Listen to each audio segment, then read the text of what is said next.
A terceira lei de Newton, princípio da ação e reação, integra as chamadas leis de Newton, que são os princípios básicos da mecânica clássica, também conhecida como mecânica newtoniana.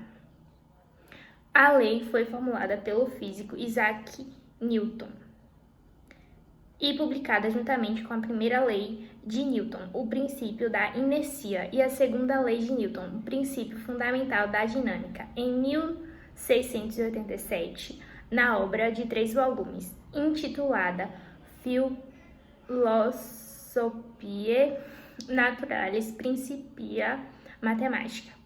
O enunciado da terceira lei de Newton, princípio da ação e reação, é descrito da seguinte forma, abre aspas, a toda ação há sempre uma reação oposta e de iguais intensidades.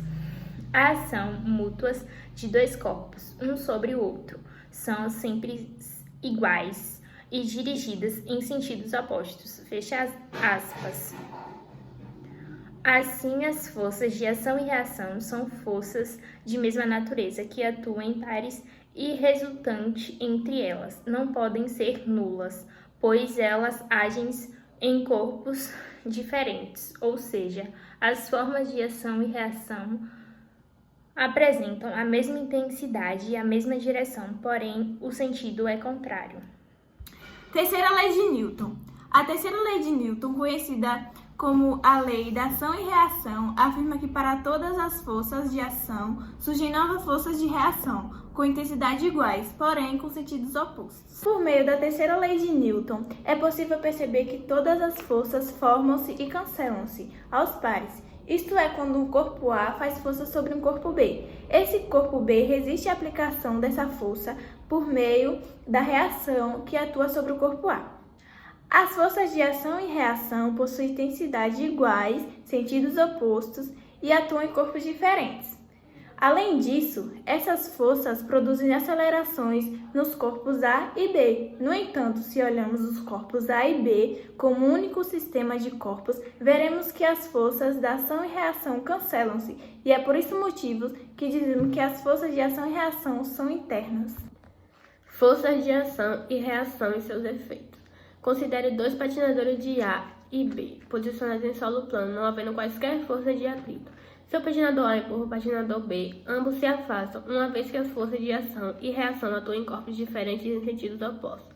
Apesar de as forças de ação e reação serem iguais, a aceleração adquirida por cada um dos patinadores é diferente, pois depende de suas massas e inércia.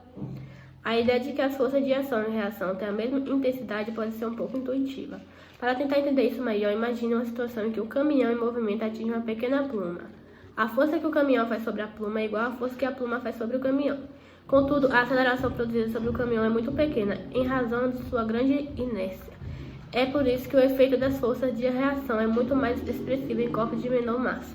De modo similar, a Terra nos puxa para baixo e nós puxamos a Terra para cima com a mesma intensidade. Todavia, a aceleração que é produzida sobre nós é muito maior que aquela que é produzida sobre a Terra. Forças internas e externas. Imagine a seguinte situação. Uma pessoa é deixada no interior de um veículo estacionado, livre para se mover em uma rua plana. A pessoa pode aplicar forças contra qualquer uma das partes internas do veículo, que ele não se moverá. Isso acontece porque a força feita pela pessoa sobre o veículo é igual à força que o veículo faz sobre a pessoa.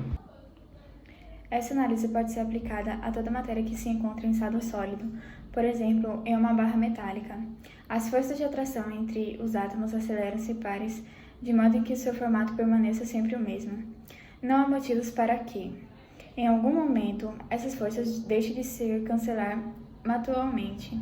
Por isso, somente forças externas são capazes de realizar algumas mudanças no estado de movimento dessa barra metálica ou deformá-la, por exemplo.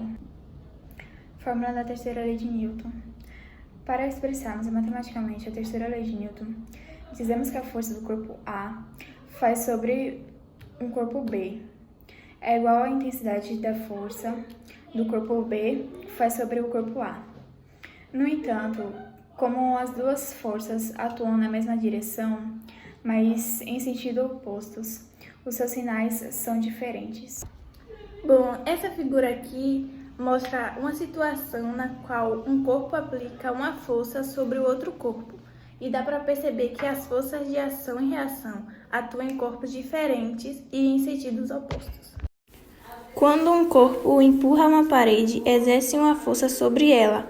A terceira lei de Newton nos diz que, como reação a essa ação de empurrar, a parede exerce uma força igual, porém em sentido oposto, no corpo.